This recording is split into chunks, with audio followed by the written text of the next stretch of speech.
मैं Napoleon Hill हूँ। यदि आप मुझे ये 10 मिनट पूरे होश और बिना किसी भटकाव के दे सकते हैं तो मैं वादा करता हूँ कि मैं आपके दिमाग के उस जंग लगे ताले को खोल दूंगा जिसे आपने सालों से बंद रखा है।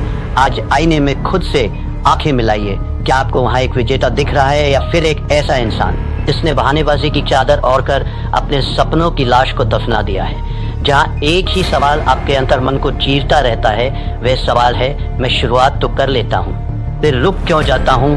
आप अकेले नहीं हैं। इस ग्रह के 97% लोग इसी कुएं में अपनी पूरी जिंदगी गुजार देते हैं। उनकी सुबह उम्मीद से शुरू होती है, दोपहर बहानेबाजी में बीतती है और रात गहरे अफसोस की चादर ओढ़कर खत्म हो जाती है। उनकी पूरी हस्ती, उनके सारे सपने और उनकी सारी प्रतिभा सिर्फ 3 शब्दों के नीचे दफन हो गई है।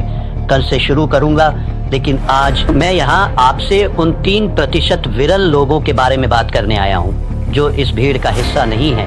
ये वे लोग हैं जो तूफानों के बीच भी शांत खड़े रहते हैं। ये वे लोग हैं जिनके पास कोई गुप्त मंत्र नहीं है, कोई जादुई चिराग नहीं है। उनके पास बस एक पत्थर जैसा कठोर नियम है। आज NH माइंडसेट के इस विशेष सत्र में मैं आपको उसी नियम की गहराई में ले जाऊंगा। हम नेपोलियन हिल के सिद्धांतों की राख से उस चिंगारी को निकालेंगे जो आपकी नियति बदल देगी। क्या आप अपने कंफर्ट जोन की जंजीरों को तोड़ने के लिए तैयार हैं? यदि हाँ, तो ये यात्रा आपके लिए है। आइए पहले उस राक्षस को समझें जिसने आपके सपनों को बंधक बना रखा है।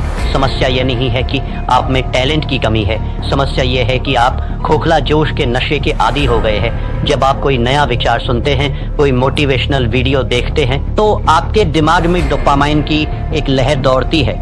आपको लगता है कि आप रातों रात दुनिया बदल देंगे। लेकिन तीसरे दिन जब वह नशा उतरता है, जब शरीर में दर्द होता है, जब दिमाग बहाने ढूंढता है, तब सामने आता है वह लंबा, नीरस और धुंधला रास्ता। 97% लोग यही दम तोड़ देते हैं। वे जोश को अनुशासन समझने की गलती कर बैठते हैं। मैंने अपनी बरसों की रिसर्च के बाद ये पाया था कि इंसान का सबसे बड़ा दुश्मन कोई और नहीं, उसका अपना अस्थिर मन है। एक छात्र की मिसाल लीजिए। वह परीक्षा से 2 महीने पहले एक भव्य टाइम टेबल बनाता है। 2 दिन वह 10-10 घंटे पढ़ता है।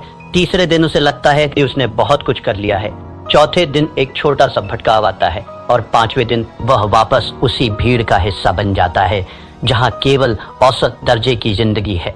यह निरंतरता की कमी सिर्फ एक बुरी आदत नहीं है, यह आपकी आत्मा का धीरे धीरे होने वाला कत्ल है। हर बार जब आप खुद से किया हुआ वादा तोड़ते हैं, आप अपने आत्मविश्वास की एक ईंट गिरा देते हैं। एक समय ऐसा आता है जब आप खुद पर विश्वास करना ही बंद कर देते हैं। अब जरा अपनी नजर घुमाइए और उन 3% लोगों को देखिए। क्या वे हमसे अलग मिट्टी के बने हैं? क्या एलन मस्क या बिल गेट्स के पास 24 घंटे से ज्यादा का समय है? बिल्कुल नहीं। उनके पास बस एक चीज है, बोरियत को गले लगाने की ताकत। सफल लोग वह काम करने की अद्भुत क्षमता रखते हैं जो बाकी दुनिया को बोरिंग